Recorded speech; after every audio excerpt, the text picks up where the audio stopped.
The Book of 2 Samuel. The book of 2 Samuel reveals that while sin brings consequences, God's mercy still abounds. David's story reminds us to stay alert, avoid pride, and not hide our wrongs, but instead turn back to God. It also shows that genuine leadership is rooted in humility and obedience, ultimately leading us to Jesus, the perfect and righteous King.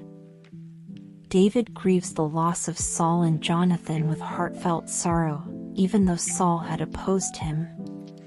He writes a moving lament that honors their bravery and urges Israel to remember the legacy of their fallen heroes. David becomes king of Judah, while Saul's son takes charge of Israel. A lengthy conflict follows, filled with betrayals and changing loyalties. After Ishbosheth is killed, David brings all 12 tribes together and makes Jerusalem the nation's capital. David moves the ark to Jerusalem, turning it into the spiritual heart of Israel. God makes a lasting covenant with him, promising that his royal line will continue forever, a promise that leads to Jesus. David also shows kindness to Mephibosheth, welcoming him back into the royal family. David commits a grave sin with Bathsheba and orchestrates Uriah's death to cover it up. The prophet Nathan confronts him, leading to deep repentance.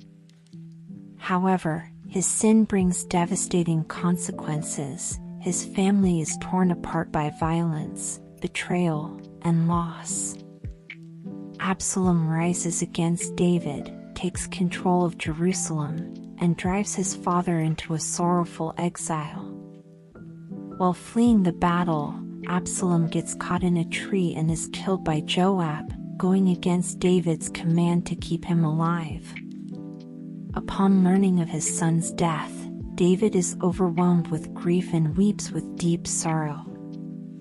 David deals with political turmoil, pleads for God's mercy after conducting a sinful census, and looks back on his time as king with reflection. His last words emphasize the importance of righteous leadership, pointing to Christ as the true and perfect King.